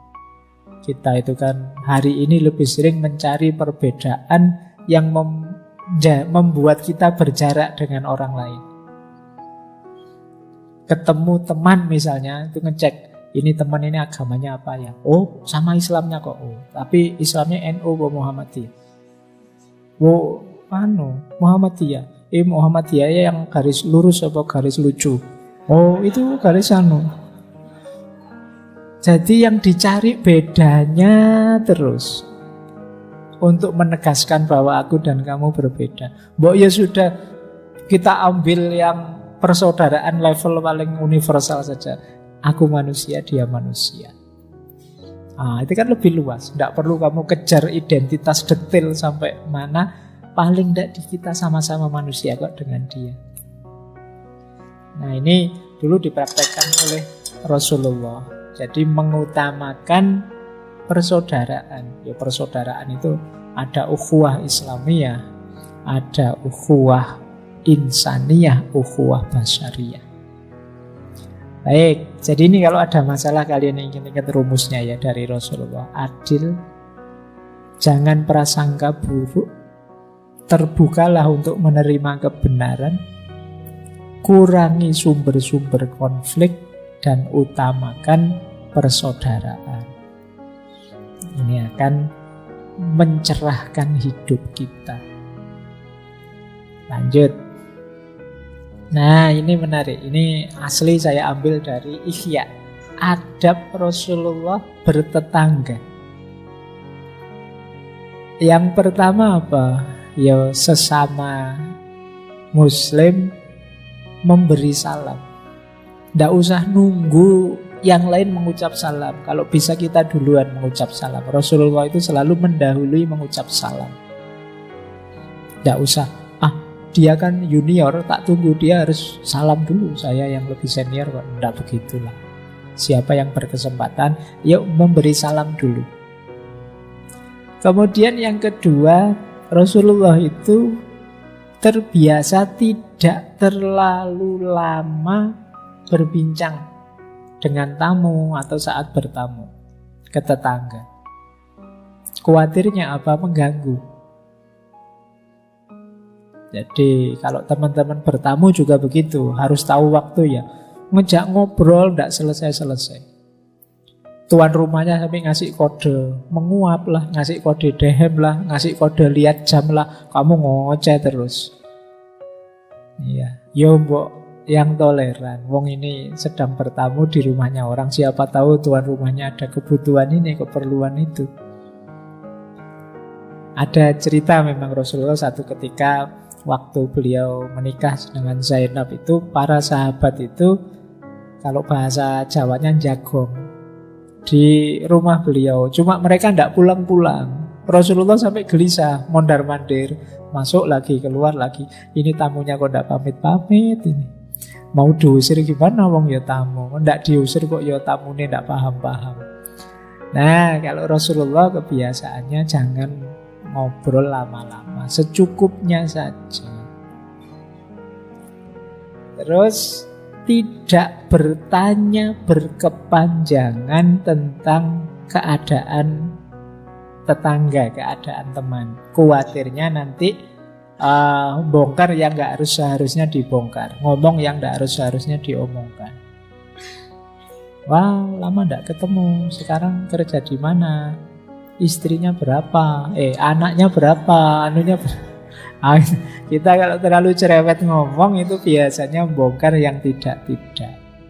Wis tanya itu ndak usah yang detail tentang kondisi dia, mbok tanya di sana sudah hujan apa belum, itu kan lebih enak. Tanya yang umum-umum saja, ndak usah tanya yang detail keadaan yang mungkin menyinggung atau melukai dia, kita ndak sadar. Kapan menikah? Itu kan akhirnya kamu sedih ditanya gitu terus. Lama tidak ketemu kok tiba-tiba tanya anaknya berapa, wong nikah saja belum misalnya. Itu kan menyakiti. Nah, tanya yang umum saja.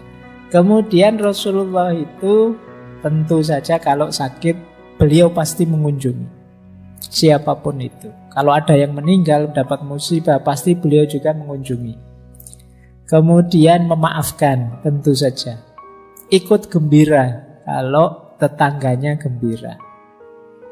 Berarti apa? Tidak boleh iri, tidak boleh dengki. Kemudian tidak memata-matai, mengintip. Nah, ini kan banyak kita itu sering kepo dengan tetangga kita. Ya kalau yang mahasiswa ya tetangga kosnya. Wah, temanku siang ini makannya apa ya? Nah, itu memata-matai namanya. Wah, motornya baru, itu beli miliknya pacarnya, apa kredit, apa-apa. Ini namanya mengintip, memata-matai. Jadi biarlah urusan pribadi dia, ya urusannya dia. Nah, dalam beberapa kisah Rasulullah itu ya pura-pura tidak tahu tentang ihwalnya para sahabat. Karena tidak boleh memang memata-matai tetangga. Ada lagi tidak mempersulit. Nah, kan sekarang banyak cerita itu kan, mentang-mentang tanahnya terus ditutup, akhirnya tetangganya tidak bisa lewat. Tidak, jangan begitulah. Tidak boleh mempersulit tetangga. Kemudian tidak menyebar aibnya, atau sekedar mendengarkan ghibahnya orang tentang tetangganya. Jangan kita yang menyebar aib. Kalau ada orang nyebar aib, kita tidak usah mendengarkan. Ini adab kita bertetangga. Kadang-kadang kan kita justru yang nyebar aib, karena kita yang paling tahu tetangga kita. Oh, itu mobilnya baru, kemarin baru utang, saya tahu sendiri, wong banknya kesini kok. Ini nyebar aib namanya. Tidak usah. Jadi biarlah yang kita tahu, kebetulan ngerti, kita simpan sendiri, tidak disebar. Kemudian membantu menghilangkan atau mengurangi penderitaan. Kalau kita mampu, kita bantu semampu kita. Kemudian kita bicara pada mereka dengan lemah lembut. Dan saling belajar. Jadi yang jarang kita temui hari ini sesama tetangga itu saling belajar. Mungkin kita ahli filsafat, tetangganya ahli ekonomi, ya saling belajar. Yang satu ngasih wawasan ekonomi, yang satu ngasih wawasan filsafat. Teman-teman di kos juga begitu, saling belajar. Nah, ini adab bertetangga. Silahkan nanti ya untuk bahan refleksi. Kita ada di mana, kurang apa, perlu nambah apa, atau mengurangi apa. Lanjut, ini adab bersahabat khas Rasulullah. Rasulullah itu kalau pada sahabat-sahabat beliau yang pertama suka silaturahim, suka mengunjungi, bahkan pada musuh sekalipun. Jadi tentu saja mengunjungi dengan senyum. Kemudian tidak menunjukkan sikap menghina. Sikap loh ya, bahkan bukan kata-kata. Kalau kata-kata jelas tidak boleh, bahkan sikap saja. Jadi ya macam-macam sikap yang menghina sahabat itu, ya macam-macam. Mungkin kalian tidak terasa. Misalnya di warung berdua, temanmu sedang akhir bulan, jadi makannya dia cuma ngambil tahu satu sama sambal. Kamu uangmu masih banyak, wah kamu makannya mewah sekali. Nanti duduknya jejer. Dan dengan santainya kamu menikmati makananmu, dia cuma ngelirik sambil makan hanya tahu satu tadi. Nah ini kan adab sebenarnya. Mbok ya agak hati-hati. Jadi jangan sampai ya kalau memang ingin duduk berdua ya berbagilah. Nah perilaku yang semacam ini bagian dari kita tidak hormat padanya, tidak menghargai dia. Hargailah temanmu. Bahkan jangan menunjukkan sikap yang menghinakan. Mentang-mentang kamu dapat A, temanmu dapat E, terus wah gayamu di depan temanmu koyo. Nah jangan. Makanya belajar dong, makanya jangan ngeluyur saja, makanya wah. Itu kan menyakitkan. Terus jangan menakuti atau menakutkan mereka, serta jangan takut pada mereka. Ngerti bedanya ya? Jangan menakuti, ini sebenarnya istilah dari Imam Ghazali. Jangan menakuti, jangan menakutkan, tapi juga jangan merasa takut. Menakuti itu berarti perilakumu membuat dia takut. Menakutkan itu kamu menceritakan, mengatakan sesuatu untuk membuat dia takut pada entah apa. Itu menakutkan. Jadi, jangan datang ke sana, nanti kamu dibantai loh. Itu menakutkan. Ada lagi, jangan merasa takut. Kita sendiri juga jangan merasa takut. Kalau Islam itu kan prinsipnya unsur akhoka dzaliman au madzluman. Jangan sampai ada yang zalim, juga jangan membiarkan dirimu dizalimi. Jadi dua-duanya harus bersih. Tidak ada kezaliman, tidak ada kemazluman. Kemudian muliakan mereka, jangan sombong. Hormati mereka tapi jangan rendah diri di hadapan mereka. Berarti apa? Tetap harus setara dengan sahabat itu. Jangan ada tinggi rendah. Kemudian jangan berlebihan, jangan egois. Tentu saja sopan santunnya dijaga.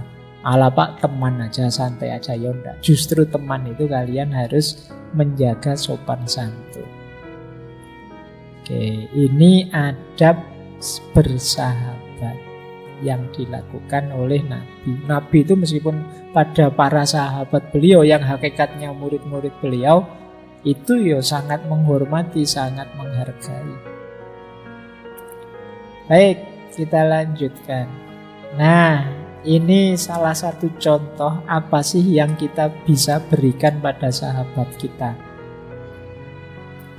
Ini sabdanya Rasulullah ya. Yang pertama, tabassumuka fi wajhi ahika laka shadaqatun. Senyummu pada saudaramu itu sedekah. Wa amruka bil ma'ruf wa nahyuka anil munkar shadaqatun. Engkau menganjurkan dia melakukan yang ma'ruf dan melarang dia melakukan yang mungkar, itu juga sedekah. Kok punya teman kos malam-malam keluar mau kemana mas? Mau ngelitih misalnya. Mbok jangan. Yo terus kamu larang, mbok jangan mas, nanti ayo di kamar sini aja yuk kita main catur apa-apa, kalau memang bosen apa ngopi kemana. Nah ini sedekahmu pada dia. Wa irsyadukar rajula fi ardi dholali laka shadaqatun. Dan kalau ada orang tersesat kemudian engkau tunjukkan jalan, itu ya sedekah. Wa basaruka lirrijalir radi'il basar laka shadaqatun. Bahkan kalau ada orang buta kok terus kita tuntun, itu juga sedekah. Bahkan wa imatatukal hajar wasyaukah wal azm anit thoriq laka shadaqatun. Dan kalau engkau menyingkirkan batu, duri, tulang dari jalan, itu ya sedekah. Jadi kalau kok tiba-tiba lihat pengumuman di TV, wah ada yang sedekah sekian miliar, ada yang sedekah, saya mau sedekah apa ya Pak, tidak punya uang. Kamu keluar ke jalan, bersihin batu-batu, bersihin duri-duri, itu ya sedekah. Atau yus kamu cari teman-temanmu terus kamu senyum-senyum di depannya. Ngapain kok senyum-senyum? Sedekah. Karena saya tidak punya uang maka sedekah. Jadi kalau pas lagi Jumat itu kok lupa bawa uang, kotaan lewat, nah kok tidak bawa uang ini, kamu senyumin aja, senyum. Nah itu, ya itu sedekahnya. Baik, lanjut ya. Wa ifrohuka min dalwika fi dalwi akhika laka shadaqatu. Jadi engkau menuangkan air dari embermu ke ember saudaramu juga sedekah. Kamu ditraktir teman misalnya ngopi bareng-bareng, wah dikasih kopi sak teko, dibeliin kopi sak teko. Kamu kan yang disodakoi, sekarang ganti mensodakoi, kamu tuangkan airmu ke temanmu. Nah ini sedekah. Jadi ada banyak jalan kita berbuat baik pada teman kita, sahabat kita. Lanjut. Nah ini menarik. Adab pada musuh atau orang yang kita benci, orang yang tidak disukai. Rasulullah punya khas cara untuk menghadapi orang yang memusuhi beliau. Yang pertama jelas, tadi sudah disebut, tidak mengumpat, tidak menghinakan.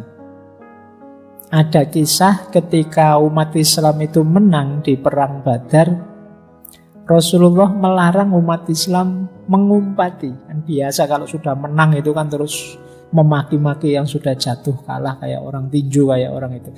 Nah, itu dilakukan oleh para sahabat dan diingatkan oleh Rasulullah, tidak boleh. Karena yang kamu lakukan itu akan menyakiti hati keluarganya yang masih hidup. Ya sudah, kalah ya sudah, perangnya selesai ya sudah. Dia sudah terbukti salah, masuk penjara ya sudah. Tidak usah pakai diumpat oleh seluruh orang se-Indonesia, tidak usah. Jadi itu khas adabnya Rasulullah. Kemudian bahkan mendoakan musuh. Wah ini berat. Ini mendoakan beneran juga, bukan mendoakan saya doakan kamu segera masuk surga saat ini juga ketemu langsung, tidak begitu. Itu mendoakan mati. Nah, tidak, Rasulullah memang mendoakan. Mungkin teman-teman masih ingat peristiwa di Taif itu kan, saat beliau dakwah ditolak, malah beliau dilempari batu, dikejar-kejar, sangat tersiksa. Sampai beliau bermunajat yang kalimatnya mungkin teman-teman masih hafal ya, in lam takun wadiban alayya fala ubali. Ya Allah, asal engkau tidak murka padaku, sesulit apapun yang aku alami, aku tidak peduli. Nah ini sampai membuat Allah mengutus para malaikatnya disuruh mendatangi beliau. Jadi malaikat Allah sudah mendengar munajatnya Rasulullah. Kalau Rasulullah mau saat ini juga, Gunung Thaif akan ditimpakan ke mereka. Tapi jawabannya Rasulullah ya tidak. Justru Rasulullah mendoakan, aku doakan agar anak turun mereka besok jadi orang yang paling beriman, yang paling banyak kontribusinya untuk Islam. Dan itu terjadi.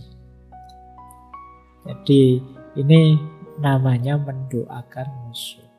Nah, ini berat. Kita biasanya sulit. Kalau mengumpat musuh gampang, mendoakan musuh sulit. Tapi Rasulullah mencontohkan begitu. Mendoakan benar tetap ya, bukan. Sekarang kan kalian pakai, saya doakan kamu biar dapat hidayah. Nah itu tapi nadanya nada merendahkan. Tidak begitu. Didoakan beneran. Dan jangan melaknat musuh. Seperti apapun buruknya. Itu tadi yang saya singgung ya, hadisnya itu. Jadi satu ketika ada sahabat, qila ya Rasulullah ud'u alal musyrikin. Wahai Rasulullah, berdoalah pada orang-orang musyrik. Berdoalah agar mereka ditimpa musibah. Berdoalah agar mereka hancur. Berdoalah agar mereka. Jadi ada sahabat yang minta Rasulullah berdoa begitu. Yang kadang-kadang kan belakangan saya lihat beberapa ada yang ingin itu. Semoga laknat Allah atas kalian. Tunggu saja bencana musibah akan menimpa kalian. Jadi kadang-kadang kan di medsos itu kalau sudah tidak suka dengan orang kan begitu. Tunggu saja rumahmu kebanjiran lah. Kalau kita tetangga rumahmu kebanjiran ya sampean ya dapat. Nah, jadi jawabannya Rasulullah apa? Inni lam ub'asu la'anan wa innama bu'istu rahmatan. Sesungguhnya aku tidak diutus sebagai pelaknat. Aku ini diutus untuk menyebarkan rahmat. Jadi ayo kita mendukung Rasulullah menyebarkan rahmat, bukan menyebarkan laknat. Ini nasihat untuk kita ya, jangan dipakai senjata untuk nembak orang lain. Kita kadang-kadang kalau ada gini, iya Pak kelompok sana itu mesti begitu. Nanti kelompok satunya juga begitu. Oh kelompok sana duluan Pak, saya cuma meladeni saja. Nggak wis, ayo kita introspeksi diri saja ya. Semoga kita tidak jatuh di titik ini yang tidak dicontohkan oleh Rasulullah. Baik, saya tambah sedikit ngomong, masih ada waktu 10-an menit ya. Ini yang ringan-ringan. Adab makan. Nah, Rasulullah makan juga punya rumus yang luar biasa. Yang pertama hanya makan yang halal. Tidak sekedar halal tapi thayyib. Thayyib itu ya sehat, bergizi, manfaat. Tidak semua yang halal harus kamu telan. Kalau ada halal kok nanti nambah sakit misalnya ya harus kamu singkirkan. Berarti ada halal tapi tidak thayyib. Kemudian tidak makan sebelum lapar dan berhenti sebelum kenyang. Nah ini menarik rumus ini. Kalau kita kan sering rumusnya berbeda. Makan itu bukan karena lapar tapi karena waktu. Meskipun mulai jam 8 sampai jam 12 nyemil terus. Begitu jam 12, wah makan siang nih. Jadi makannya karena waktu. Kadang-kadang wah ini saya pengen makan siang tapi kok masih kenyang ya rasanya perut ini. Ya jangan makan. Wong masih kenyang. Tapi kan waktunya makan siang Pak. Ya dalilnya tidak ada makan karena waktu itu. Makan itu karena lapar. Ya memang logikanya kalau mulai pagi kita sarapan sampai jam 12 tidak makan apa-apa yo lapar, memang saatnya makan memang. Tapi kalau sudah nyemil makan apa saja yo masih kenyang ya jangan makan, wong belum lapar. Rumusnya Rasulullah itu tidak makan sebelum lapar dan berhenti sebelum kenyang. Kenapa sebelum kenyang? Karena sudah terlanjur kenyang, perut penuh, ya nanti untuk yang lain tidak bisa. Mungkin untuk minum juga berat, untuk nafas juga berat. Jadi jangan sampai kenyang. Kalau kenyang itu berarti perut penuh. perut terlalu penuh ya resiko, apalagi yang punya mah, punya lambung. Berdoa sebelum sesudah, makan minum tenang, tidak tergesa-gesa, nikmati setiap suapannya. Ini kayak teori mindful kemarin ya. Rasulullah lebih suka makan bareng orang banyak. Jadi di situasi apapun lebih suka makan bareng-bareng, tidak sendiri-sendiri. Kalau kalian kan memang suka bareng-bareng kalau pas uang habis. Tapi kalau Rasulullah tidak, ya terus kalau mau lebih banyak berbagi beliau. Tidak suka makan makanan yang masih panas, ditunggu sampai dingin. Kalau kita kan sampai ngambil kipas angin itu kan, biar dingin ini kopinya apa gitu. Nah, kalau Rasulullah ditunggu sampai dingin. Beliau suka daging, tapi yang paling sering dikonsumsi itu kurma kering dan air. Ya karena memang sederhana hidup beliau. Suka sayuran, labu, tomat, wortel, tapi tidak suka bawang putih, bawang merah. Meskipun beliau tidak mengharamkan. Beliau tidak pernah mencela makanan, tidak pernah menyisakan makanan. Sabda beliau banyak berkah pada makanan yang penghabisan. Bahkan beberapa riwayat sampai Rasulullah menjilati tangan beliau biar tidak ada sisa makanan yang terbuang. Beliau makan apa saja yang disediakan. Kalau tidak ada makanan juga tidak apa-apa, beliau akan puasa. Jadi tidak kok, wah ini kok belum ada sarapan, belum ada makanan ini. Tidak. Kok tidak ada makanan ya berarti hari ini puasa. Kok terus ada sahabat Rasulullah, ayo makan makanan. Oh iya, puasanya sekarang tidak jadi. Ini ada yang neraktir makan-makan. Jadi memang rumusnya begitu Rasulullah. Baik, ini adab makan. Jadi makan juga yang beradab. Jangan makan secara biadab. Ya, makan yang penting kenyang. Apa saja dimakan, tidak begitu. Tidur juga ada adabnya. Tidur yang teratur. Ini kuncinya kesehatan ya. Cepatlah tidur biar nanti bisa cepat bangun. Kenapa kalian sulit tahajud? Kenapa kalian sulit sholat malam? Kemungkinan kalian tidurnya telat atau tidak bisa segera tidur. Tidak terbiasa segera tidur. Kalau hari-hari ini mungkin banyak dipengaruhi oleh gadgetmu. Sebelum tidur pegang HP. Akhirnya yo nyekrol sana, nyekrol sini sampai jam 12 malam. Tidak jadi tidur, tidak bisa bangun. Kemudian sebelum tidur sikat gigi, wudhu, sholat sunnah, dan membaca beberapa ayat Al-Quran. Itu Rasulullah. Terus tidur di atas pinggang sebelah kanan. Jadi miring di atas pinggang yang kanan. Nanti banyak rahasia kesehatannya, silahkan dicari. Ini adab tidur. Tidur pun yang beradab. Nah, terakhir, kesederhanaan beliau. Ini yang tadi saya sebut ya. Ini hidup minimalis gaya Rasulullah. Ya beliau itu sederhana, tidak berlebihan. Sampai ada cerita beliau itu mengganjal perutnya dengan batu karena sabuknya longgar. Kenapa sabuknya longgar?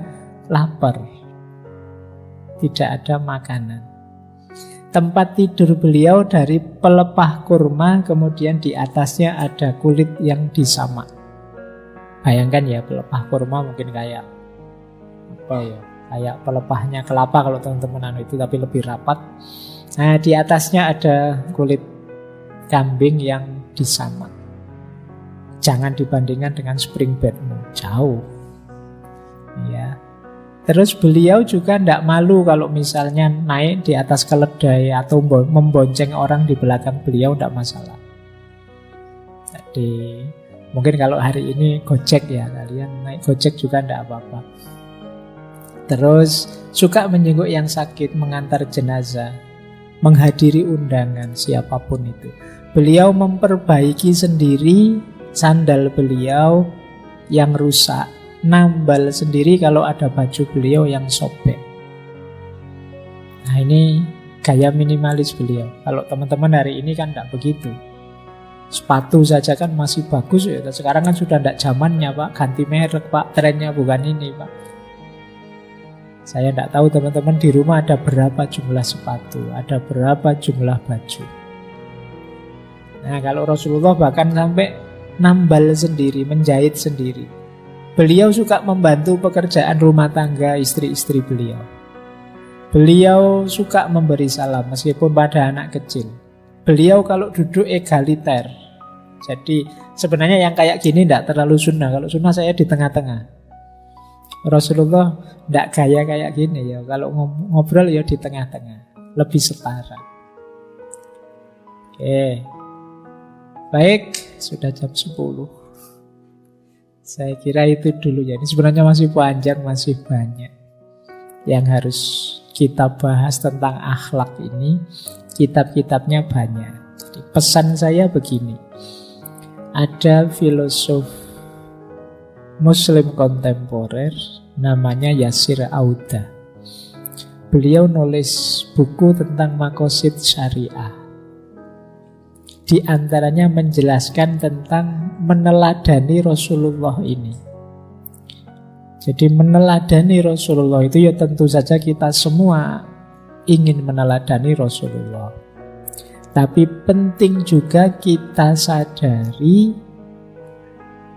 tataran-tataran dalam hidupnya Rasulullah. Jadi Rasulullah itu Nabi dan Rasul sekaligus manusia, sekaligus orang Arab zaman itu. Kebiasaan-kebiasaan Rasulullah sebagai Nabi dan Rasul harus kita ikuti. Ini yang disebut sunnah. Tetapi kebiasaan-kebiasaan beliau sebagai manusia, kalau bisa kita ikuti, tidak masalah, tidak apa-apa. Utama saja.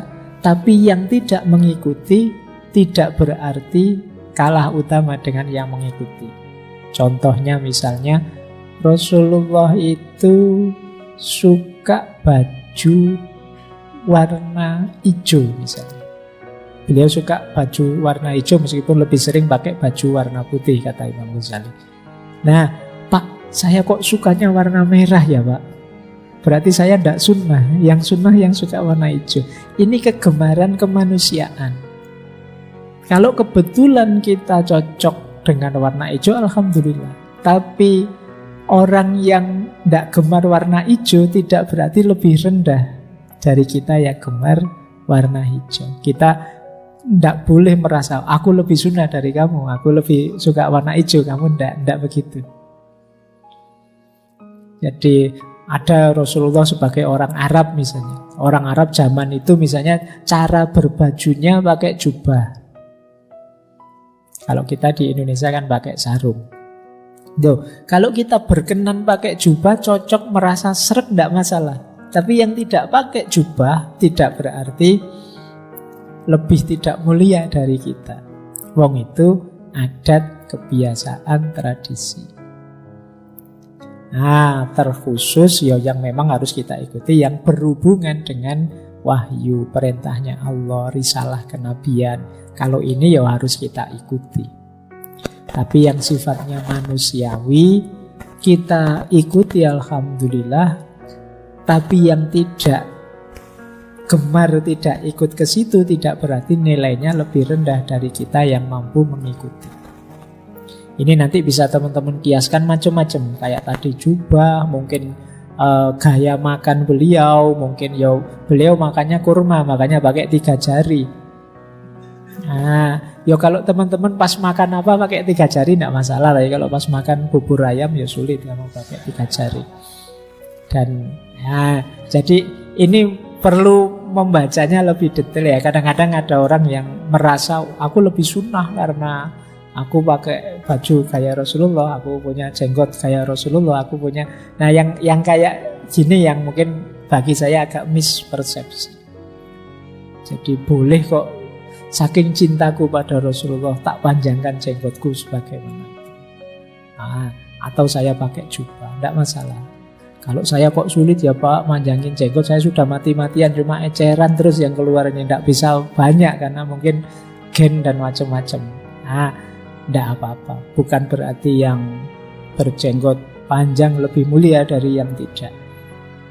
Jadi kemuliaan kan tidak dari situ menghitungnya. Kalau sekedar dari jenggotnya, ya Karl Marx juga jenggotnya panjang. Ya kan, ukurannya tetap bukan itu. Makanya monggo saja. Berarti nggak boleh jubahan, lo monggo. Kalau senang pakai jubah, monggo. Yang ndak suka misalnya sumuk jadi ndak nyaman, saya ndak kusuk Pak kalau karena panas akhirnya, ya monggo saja. Itu bagian dari kebiasaan Rasulullah sebagai manusia, sebagai orang Arab. Nah, kecuali yang ini tadi, yang berhubungan dengan risalah tadi. Baik, saya kira itu ya.